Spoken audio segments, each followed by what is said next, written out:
The galaxy did not forget General Raya Vex. They tried, of course. They buried her name under bureaucratic ashes, reclassified operations she led, and sanitized records with sterilized omissions. But the stars remember, and so did the alien emperor Raz. He watched the flickering holoscreen in his private war chamber, eyes locked on the looping footage of a Terran woman covered in ash and blood, dragging 3 alien corpses behind a tank. It was the final days of the War of Ascension. That image had shattered morale across 3 sectors. The Galactic Coalition surrendered weeks later. Now, 7 years had passed. Humanity had retreated behind its neutral borders, licking wounds and refusing contact. But Raya Vex had never signed any treaty. She had vanished. She wasn't in the diplomatic rosters, not in any military retirement records. There were rumors, sure, that she trained assassins on forgotten moons, that she lived in the jungles of Talmirith and hunted apex predators for sport, that she had died quietly, surrounded by veterans who worshipped her like a demigod. Raz didn't care for rumors. He wanted facts, and facts came with blood. He summoned the Drakari vultures. They arrived in silence, teleporting into the war chamber with chemical reek and insectoid gait. There were 8. All had killed Terrans before, or so they claimed. None bore the scars to prove it. One leaned forward, antennae twitching. "You wish the ghost removed?" "I wish her corpse displayed," the Emperor replied. "Send the message. Humans must remember they are not eternal." The Drakari leader hissed with satisfaction. They had hunted Ilari mind witches, Crixian sand beasts, and the void things of Azza. One human woman did not frighten them. They received coordinates from a derelict trading post, Mirai Station, orbiting the carcass of a failed terraforming project. Mirai was filled with scrap, pirates, and the unwanted. Perfect hiding spot. Their scans detected a humanoid signature matching Raya's dimensions and residual heat aura. It was enough. She was working under the name Vera Lang, dock worker, kept to herself, repaired atmospheric sealants and interface grids, paid in old rations and silence. She knew, not from words, not from any visual confirmation. She felt the change, the weight of distant stairs, the subtle rhythms of station life thrown askew. The janitor bots didn't clean Bay 9 anymore. She saw reflections out of sync in convex mirrors. Someone bumped her toolbox, then apologized too quickly. A child she used to share ration bars with turned up dead. Airlock failure, they said, but the failure had been manufactured crudely by hands unfamiliar with human hardware. Raya activated the failsafes she swore she'd never use again. A compact locker hidden under oxygen vents contained a grav rifle, 2 protein-dense ration bars, a magnetic throwing knife, and a scrapped Drakari skull she had kept as a reminder. She stared into its empty sockets. They had sent bugs again. The first spy died quietly. He had been cloaked in refractive armor, perched above the power core chambers. She caught the shimmer. A drop bolt had drawn his attention for 1 second. That was all she needed. She cracked his exosuit with a pry bar and shoved a plasma torch through his thorax. He didn't even scream. She left his body inside a vent shaft with his mandibles ripped off. They would find it soon. She hacked into Maria's communication spire and pulled the transmission logs. 8 heat signatures. 1 already gone. 7 remained, and they were closing in. She disabled every surveillance relay on the station. Let them hunt her blind. Let them wonder how much she knew. Fear would do half the work. The Emperor received a message hours later, not via standard channel, but encoded in an old Terran military cipher last used during Operation Black Spiral. When decrypted, it read, "You sent death to my doorstep. I'll walk it back to you piece by piece." The assassins argued. Half wanted to leave immediately. The others, insulted, insisted on finishing the mission. They split into pairs. She watched them from above, knew every corridor, every decaying vent, every unstable girder. She learned the station's bones before she ever slept here. The first pair entered pressure, hatch rigged to short. Her modifications created a delay. They believed it was a misfire. When they tried to manually override it, the hatch sealed and released atmospheric pressure. Their bodies popped like berries in a vacuum. She retrieved their limbs and dragged them across the promenade. Let the stains mark her passage. Let the station see. The third assassin found her by accident. He had infrared, saw her heat signature, charged. She dropped low, letting his momentum carry him into an exhaust shaft. She shut the grate and activated the burn cycle. She didn't even wait to see him melt. She broadcast again. 3 down, 4 to go. I thought you were professionals. They stopped underestimating her then. The last 4 moved as one. Formation tight, weapons ready. They went silent, no comms, no scans. Only motion tracking and shared breath. It was almost impressive, but they were on her ground. They entered Bay 17, where they believed she'd taken shelter. Heat signatures confirmed movement, but what they found was a pile of heat-mimicking insulation wrapped around a dead station worker. Then the lights went out. In that darkness, she moved like a ghost. Fast, unrelenting, surgical. One lost his leg to a spring-loaded blade from above. He screamed. The others fired. One turned. A serrated knife pierced his throat. Blood sprayed over his squad mate's optics. The last 2 fled. No longer assassins. Just prey. She chased them through the gravity ring. One tried to leap the gap. She shot him midair. His body tumbled and cracked against the reactor core. The final one made it to the docking bay. He activated his emergency beacon. She let him believe he would escape. Then she appeared, dragging 2 corpses behind her. Their clawed hands left streaks of greenish ichor on the floor. He froze. "Tell your emperor," she said, her voice a low rasp, "that I'm not hiding. I'm waiting. And next time I'll come to him." He ran. She let him. He would deliver the message better than any transmission. Raya Vex cleaned her blade with the cloth from a Drakari war banner. Then she walked back into the station's shadows, unseen but not unknown. The legend was awake again. The hunt had only just begun. Drakari corpses decomposed slowly in the thin atmosphere of Mireille Station. Their blood, thick and iridescent, left stains that shimmered like oil, but no one dared clean them. The message had been received, not just by the assassins, but by the station's inhabitants. Those who had jeered at the strange woman with the haunted eyes now averted their gaze. Children whispered legends in the dark. Vendors gave her free rations and said nothing. The last assassin had vanished into the stars. But his beacon had sent more than just a warning to the Emperor. It had marked her as alive, active, and hostile. Within days, the Drakari responded, not with another stealth team, but with a command ship, the Carnix, filled with reinforcements, data techs, and vengeance. She didn't wait for them to arrive. Raya had never been one to hide behind shields. She hacked into the Carnix's projected trajectory and calculated the delay between warp deceleration and security deployment. There was a window of vulnerability, just under 8 minutes. Enough time. She boarded a freight hauler headed for a scrapyard moon near the Carnix's entry vector. Once alone in the cargo bay, she ejected herself into vacuum, wearing a patched EVA suit laced with debris netting and signal scramblers. She drifted motionless until the Carnix dropped from warp. Its shields were down for recalibration.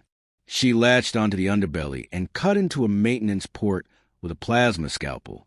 When the alarms triggered, she was already inside the ventilation matrix. The first 2 crew members she encountered were technicians, unarmed. She suffocated them with surgical tubing and left their bodies inside waste bins. She stripped one and wore his utility harness. From the central control array, she downloaded a full crew manifest, structural layout, and assassin quartering schedule. 17, not 8 this time. A mix of Drakari veterans and bio-augmented hunters from various species. They weren't here to capture. This was eradication protocol. She smiled.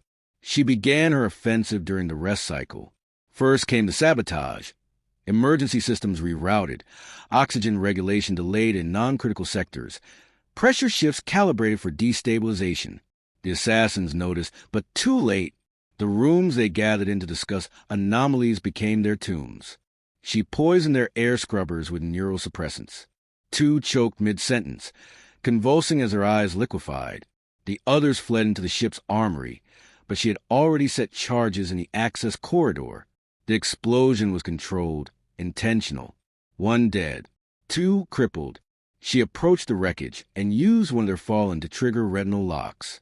Inside, she found a Drakari named Charmek, their commander, bleeding from his abdomen. He begged, not in fear but confusion. "We are the elite. We were born in acid storms and raised on pain. You are one." "I'm human," she whispered, before driving a serrated blade through his throat. She disabled internal comms and forced the remaining crew to scatter. Then she stalked them. They sealed blast doors and created fallback zones. She burned through them with thermal lances stolen from engineering. One by one, she harvested them. Every time she killed, she left behind a calling card, a strip of Terran combat cloth, soaked in Drakari blood, nailed to a wall with alien bone. The remaining assassins attempted mutiny. Their morale had dissolved. Fear metastasized into paranoia. One executed his squad mate for blinking too fast. Another tried to jettison himself into space. Raya intercepted him in the airlock and beat him unconscious. When he awoke, she had removed his eyes and left him listening to the screams of his comrades through a ship-wide intercom loop. She found the mess hall last. 3 of them remained. They had fortified it with barricades, laser tripwires, and jury-rigged turrets. But they had no faith left. She activated the fire suppression systems, filling the chamber with whiteout foam, then crawled silently under the haze. 1 died by blade, another by suffocation. The final assassin fired blindly into the mist. He hit nothing, until her fist collapsed his trachea. She dragged all 17 bodies to the observation deck and arranged them in a line. Outside the reinforced glass, the stars watched. She filmed it, sent the footage across pirate networks, encrypted with Terran military codes. "Is this the best your empire can offer?" she asked the camera, blood dripping from her knuckles. Then she set the Karnix on a collision course with a gravity well and escaped in a service pod. The vessel exploded in silence. Word spread. Other bounty hunters declined the contract. The Emperor increased the reward. No one accepted. The Empire's death warrant was now a joke in mercenary circles. But Raya was not finished. She returned to Murray Station, not to hide, but to bait. She left the docking bay door wide open. She cleaned her weapons in public view. She trained in the central ring. She let the galaxy know where she was.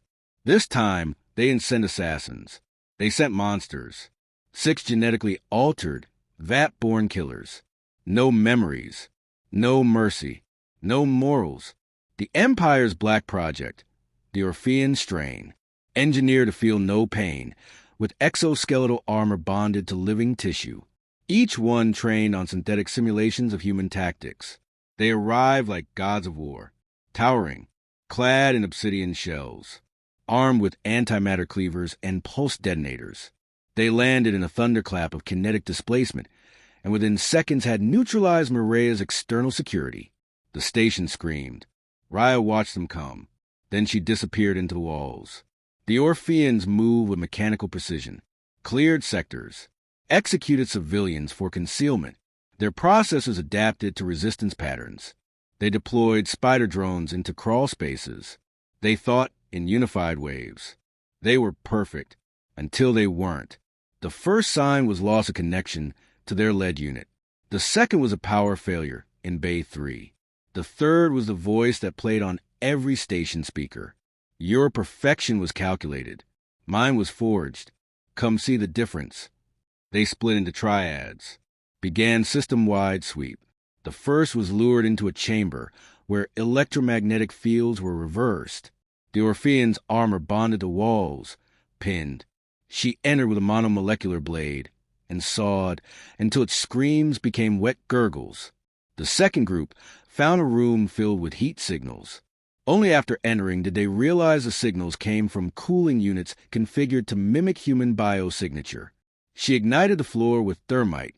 2 more died trying to escape. She hacked the Orpheans' network, played back their own recordings, screams of their unit, slowed down and distorted. She infected their rhythm. They began to malfunction. Mistrust. One cleaved his brother in 2. The last Orphean stood alone in Mirea's central chamber. It activated self-preservation protocol, overriding all orders. But Raya was already there. She dropped from above, naked save for blood and gear, and impaled the thing through its core. Then she whispered, "They'll need to invent new monsters." This time, she didn't send a message. She sent their heads, packaged in cryostasis, launched toward the Emperor's palace world. When the canisters arrived and were open in front of the Council of Lords, silence fell. Even Raz Zarek did not speak. He stared into the hollow sockets of the creations and realized something terrifying. The Orphean head sat in frozen silence on the Emperor's court floor, their flesh cracked by transit, but their message unmistakable. The Council didn't speak. The guards didn't move. Raz Zarek stared not in rage, but in understanding. This was not a warning. It was an invitation. He ordered the Council dismissed. Alone in his chamber, he activated the encrypted terminal used only during extinction-level protocols. One name filled the screen. Not hers, not Raya Vex, but the project she led before disappearing, Nemesis Prime, a program shelled by Terran High Command after the war. Unauthorized, unethical, designed for singular asymmetric supremacy. She had been its architect and its final test subject. He ordered its complete files retrieved, everything decrypted. Then he burned it all. He summoned his personal guard and demanded silence. No bounty, no announcement, no deployment. Only one order: leave her alone.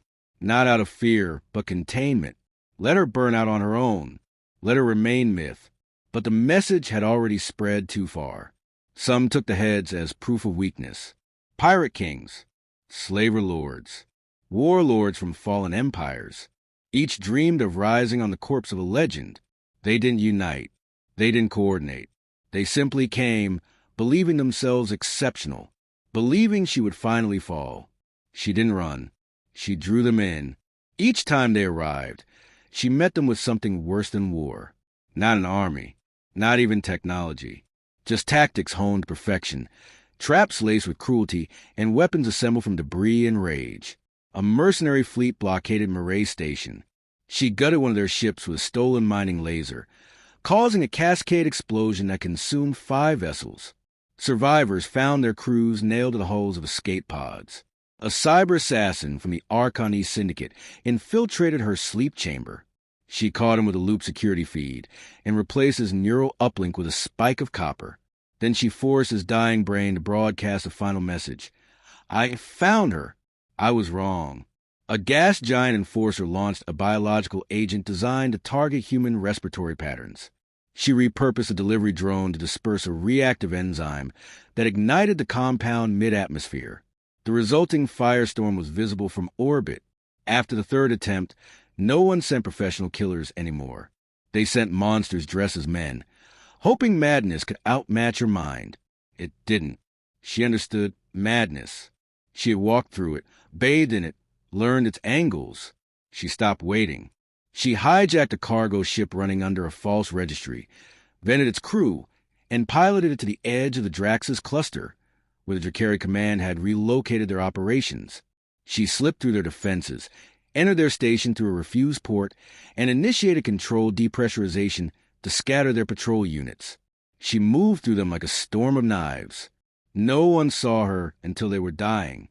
No one remembered what she looked like, only that she was fast, brutal, and silent. The Drakari tried to broadcast surrender. She severed their communications array. They tried to negotiate. She flooded their negotiation chamber with sedative gas and marked its walls with the words, "You don't get TO talk." She found their command AI and force-fed it corrupted Terran war data. When it rebooted, it declared the Drakari extinct and ordered self-termination of all remaining defense networks. She walked away as their own security drones turned inward. The footage leaked. The Empire denied everything. But the stars had already shifted. Sectors pulled ambassadors. Trade routes were cut. Species that had once feared humanity now worshipped its survivors. Some called her the last general, others the death saint. She never corrected them. She resurfaced on Orpha 9, where refugees had been abandoned during the war. She cleared the ruins of slavers using nothing but a hammer and a stolen orbital cannon. She didn't make speeches. She fixed broken infrastructure, taught children how to shoot, and left as soon as supplies stabilized. People followed. Veterans, exiles, survivors. She didn't lead them. She trained them, made them lethal, and sent them back into the stars carrying one message: you are not prey. A year later, she stood before the sealed gates of the Emperor's palace. Alone, unarmed. He didn't let her in. He didn't need to. She placed a single object on the doorstep: the insignia she once wore during the final battle of the war. Burned, bloodstained, marked with a symbol of a Terran command once thought erased. She turned and vanished before the censors could capture her. The Emperor didn't touch the insignia. He stared at it for a full cycle. When he returned inside, he issued a command. All records of General Raya Vex were to be removed from official archives, not as punishment, as respect. You don't write history about fire. You survive it. Her legend became law. Worlds whispered her name before battles. Recruits invoked her before boarding ships. Children were named after her, and entire militias styled themselves as her disciples. She never returned to Earth, never contacted command, never reclaimed medals or rank, because she had become something else. She was what happened when you push a human too far, hunted her with monsters, and forgot that Deathworlders don't die, they evolve. Her body was found decades later in a collapsed bunker beneath a nameless moon. She was still wearing armor patched with enemy cloth. Around her were the corpses of creatures unknown to any species database. She had made her last stand not in glory, but in silence. But they buried her in stone laced with metal, etched with one sentence in 1,000 tongues. She dragged death behind her and never once looked back. The bunker was quiet when they found her, the air thick with decades of sediment and silence. Scanners struggled to identify the structures embedded in the walls. The corpses littering the perimeter didn't match any species known to the galactic database. Something had happened here. Something final. At the center lay Raya Vex, seated against a scorched steel wall, body slack, weapon in hand, visor shattered. Her armor bore gouges deeper than any standard plasma strike. Whatever killed her hadn't been part of any empire. The recovery team, sent by an independent Terran research coalition, documented everything. They weren't soldiers, just historians, scientists, and archaeostrategists. None expected to find the last general's final battlefield. They expected a grave. What they found was a massacre, one she had almost won. Around her body were signs of ritual, not from her, but from something else. Symbols etched in bone, languages never spoken, energies dormant but lingering. She hadn't just fought. She had held something back, sealed something inside the bunker with her. They didn't open the sealed inner chamber. They documented it, encrypted the location, and marked the site as Level 10 restricted. Then they buried it. Above ground, the news leaked within weeks. The legend of Raya Vex confirmed. Her last stand. The silence was broken, and so was the containment. Worshippers formed cults, not of faith, but of discipline. They studied her methods, her kills, her doctrine. They replicated her sabotage tactics, her survival strategies, her understanding of enemy psychology. War colleges banned her from curriculum to avoid inspiring fanaticism.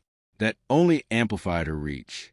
Across former war zones, forgotten colonies, and crumbling stations, factions rose bearing her insignia. They didn't call themselves soldiers. They called themselves wards of the Vex. Some were mercenaries, others protectors. All were lethal. All invoked her name before battle. The Galactic Council convened to classify her ideology. They labeled it dangerous, subversive. Terran Command didn't defend her, but they didn't deny her either. Quietly, they declassified her war files. Selective truths, just enough to honor the myth without igniting the fire. But the fire was already spreading. 3 Outer Rim empires fell within a decade, not from conquest, but abandonment. Troops refused orders. Colonies declared neutrality. Borders dissolved into independent zones.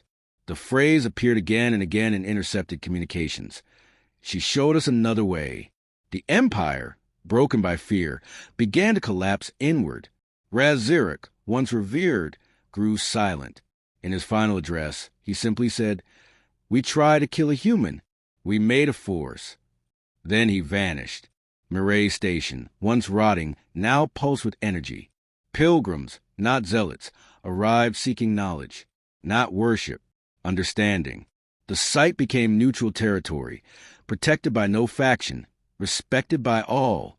Her bunker remained untouched. Then came the anomaly. A pulse, faint but measurable, echoed from the sealed chamber. Not mechanical, not biological, rhythmic, a beat that matched no known signal but felt familiar. Analysis showed it began exactly 10 years after her death. The same hour, the same minute. Teams attempted to penetrate the seal. Failed. Sent drones. They vanished. The pulse grew stronger. Messages leaked into the networks. "She's not done." Across the stars, whispers spread a return. Not resurrection. Something else. Continuation. She had never fought for glory, never sought vengeance. She had only responded to provocation with clarity, cruelty, and conviction. Her return wasn't desired. It was feared, because the galaxy had not changed. It had regressed. Slavery returned. Corruption flourished. The empires rebuilt their chains. And someone, somewhere, remember what she said? "If you send death, I send extinction." Terran Command dispatched a diplomatic probe to Mireille. It disappeared. They dispatched a battlecruiser. It never arrived. Satellites caught glimpses of shadow-like figures patrolling the orbit. Humanoid, armored, matching no known species. Always watching, never interfering. The Galactic Council called for emergency unity. Factions who once waged war stood side by side, not to fight her, but to prove themselves unnecessary. They dismantled war machines, outlawed assassins, dissolved punitive taxes, and rewrote governance codes. But it wasn't enough. The pulse became a voice. It didn't speak words. It transmitted memories, flashes of battles, screams of the fallen, visions of ash-covered corpses and firelit skies.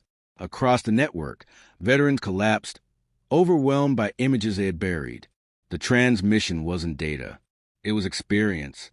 Raw, unfiltered rage passed directly into the minds of those who once served. Many went mad. Some awoke changed, quiet, focused, as if reminded of something they had sworn to forget. And then the lights began to fail. Not everywhere, just where the powerful lived. Palaces, executive towers, council halls. One by one, they lost power. Surveillance, shields, not destroyed, disabled, as if observed by something choosing patience over fury. A message was burned into the Terran embassy's wall. Not sprayed. Burned. Etched with molecular precision. Balance was offered. Mercy was spent. Fear turned to panic. The council proposed preemptive strikes. The vote failed. No one wanted to be the first. No one wanted to invite her back fully. Everyone believed they could bargain. Delay. Hope it passed. But from the depths of the sealed bunker, the pulse stabilized. Its rhythm aligned with galactic rotation. Then it accelerated. One beat, then two, then a rapid-fire cascade of signals across all known relay stations. Satellites went blind. Drones fell from the sky. Fleet systems began to reboot into ancient Terran firmware, unauthorized and unrecognized by current networks. Systems that hadn't been seen since the last days of the war. And then they heard her voice. Synthetic, layered, distorted, but unmistakably human. Resetting the threshold. Resetting consequence. You were warned. Now you witness. The stars flickered. Not metaphorically. Literally. Energy signatures began draining from military planets. Entire cores collapsed into dormancy. Not destroyed. Converted. Systems died not from weapons, but from withdrawal. And then, in the place where she once stood, in the bunker now long buried, a silhouette emerged. Not her, but something built from her. A construct of memory, code, and vengeance. Not alive, not dead, but aware. It didn't march. It didn't threaten. It simply looked to the stars and said, in a voice like the end of a war. The hunt continues. No one dared resist. No one dared approach. Because in every shadow, they saw her eyes. And in every silence, they heard her breath. And in every decision, they wondered, is this the moment she comes for me?